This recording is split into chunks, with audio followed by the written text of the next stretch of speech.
those are the type of opportunities that are really exciting because, you can potentially get them before they hit the open market. That's not like the standard. It doesn't happen every time, but those are some of the ways we can try to uncover is just by our connections and reaching out and doing the work to see if there's anything that, might be out there.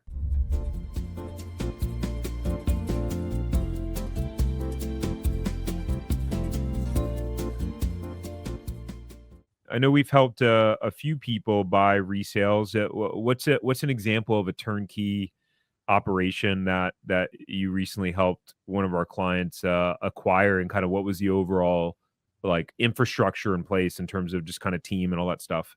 Yeah. I mean, the first example that came to my mind was a painting franchise that had been around for a while and the owner was retiring. So those are pretty nice situations. But the owner was, I believe, 10 to 15 hours a week at a very high level running the business. They had one sales person that was focused on residential, one focused on commercial work. And so those people would be, come along with the transfer of the business. And then they had an office manager that did all like the bookkeeping and inbound inquiries from clients. And then I think they had like a project manager, product man, whatever you want to call them, that managed all the crews, subcontracting crews that did the actual painting work. So 4 employees total with that one, which, especially those sales, like we always talk about, sales drives everything. Having those sales people come along for the ride is probably pretty huge in that type of business where, you have one focus on residential and then they know the ins and outs of how to speak with customers, and the other one trying to hunt down and get big commercial jobs. Yeah, 100%. And that was a pretty significant operation. I mean, in that situation, that client, her fiance was a franchise owner with a different franchise, Hmm. and she was essentially an entrepreneurial employee, right? Yeah. Like, where it was like they were gonna she was gonna be able to handle taking over that business, but possibly for someone who had kind of no business or hiring or management experience, that could have been a situation where it might have been too much to bite off, right?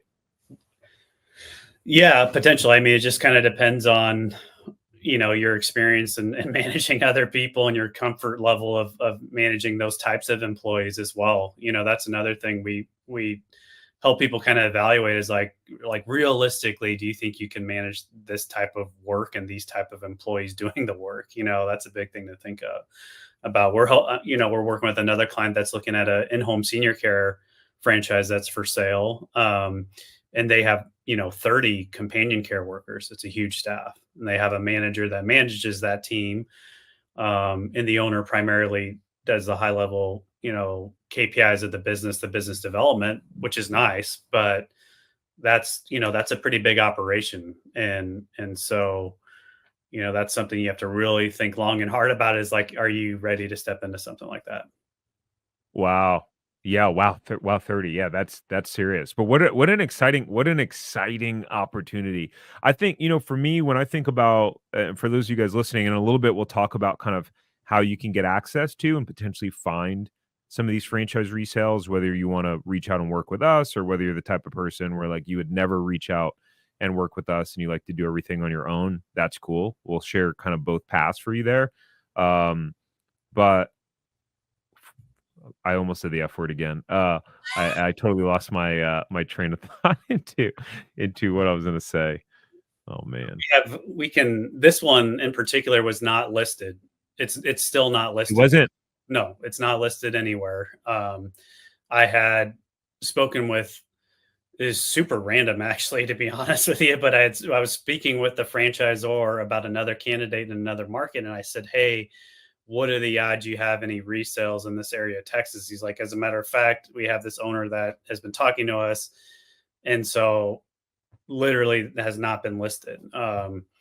So though, those are the type of opportunities that are really exciting because, you can potentially get them before they hit the open market. That's not like the standard. It doesn't happen every time, but those are some of the ways we can try to uncover is just by our connections and reaching out and doing the work to see if there's anything that, might be out there. If you enjoyed this short clip from the podcast, you can check out another short clip right here. Or if you want to watch the full episode of this podcast, you can watch that here. And remember, knowledge is not power. It's applied knowledge that's power. Take care. Have a great rest of your day.